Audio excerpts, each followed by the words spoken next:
माता भगवती के चरणों में कोटि कोटि प्रणाम है। माता रानी की कृपा से सदा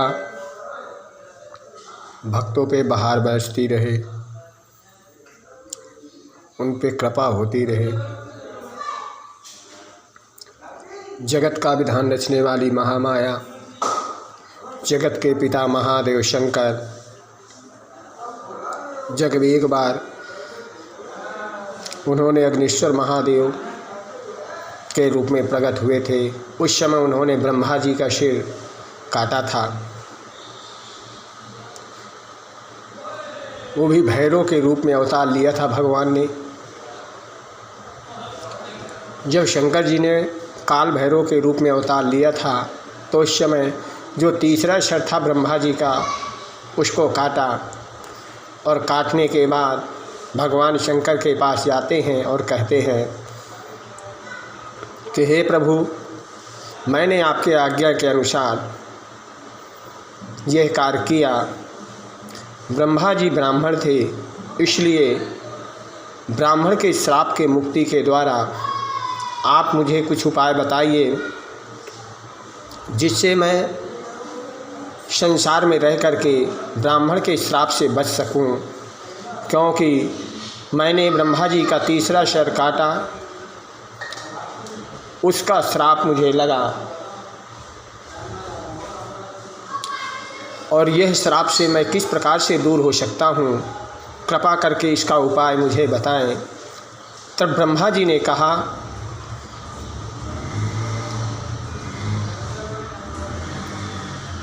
भगवान शंकर कहते हैं कि जिसका सर आपने काटा है, आपको उसी के पास जाना पड़ेगा।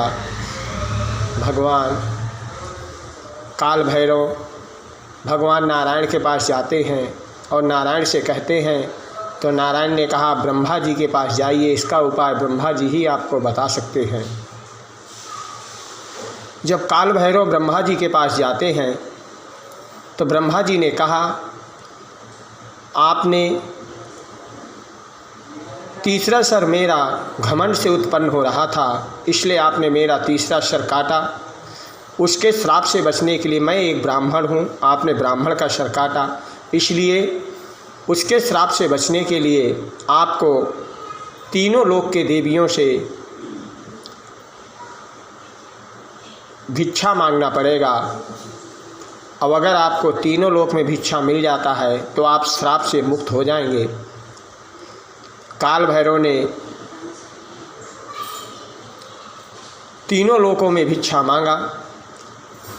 भिक्षा मांग करके भगवान शंकर के पास जाते हैं, और भगवान शंकर ने उनसे कहा कि अब आप काशी नगरी में जाकर के निवास करें।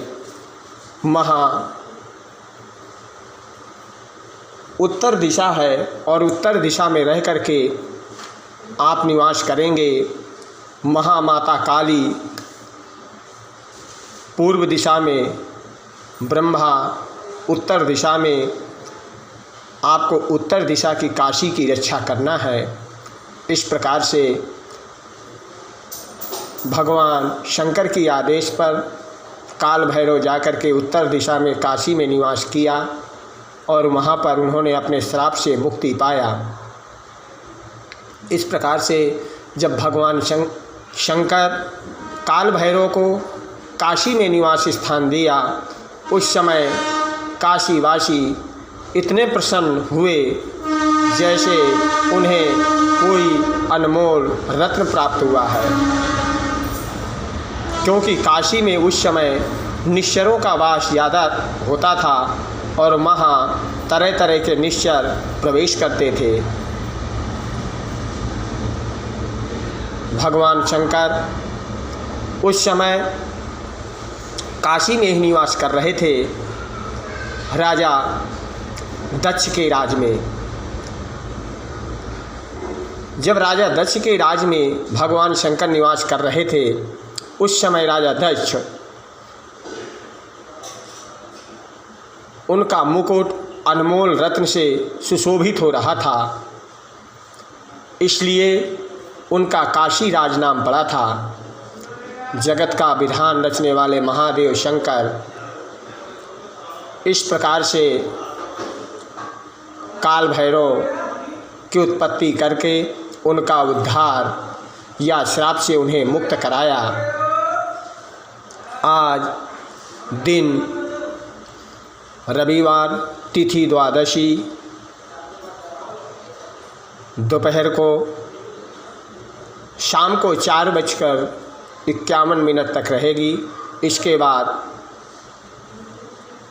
प्रदोष काल प्रवेश करेगा। अब हम दुर्गा भागवत का पाठ करेंगे, जिसमें सभी भक्त लाइव दर्शन करेंगे और माता रानी की कृपा को प्राप्त करेंगे।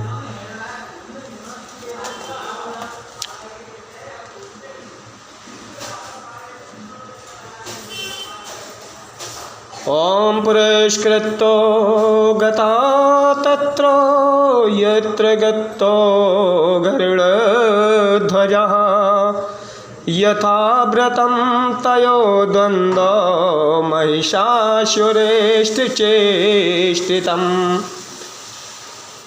देवताओं में महिषासुर के पराक्रम तथा अपनी पराजय का यथावत वृतांत उन दोनों देवश्वरों से विस्तार पूर्वक वजह बताया। वह बोले, भगवान महिषासुर सूर्य, इंद्र, अग्नि, वायु, चंद्रमा, यम, वरुण तथा अन्य देवताओं भी के अधिकार वह छीन करके स्वयं ही सबका अधिष्ठा बन बैठा था। इस प्रकार से मार्कंडेय जी ऋषियों को यह वाक्य बताते हुए ऋषि हाथ जोड़ करके मार्कंडेय जी के सामने बैठ करके कथा का श्रवण कर रहे हैं और माँ भगवती की कृपा को प्राप्त कर रहे हैं। जय माता दी। बोल सच्चे दरबार की जय हो।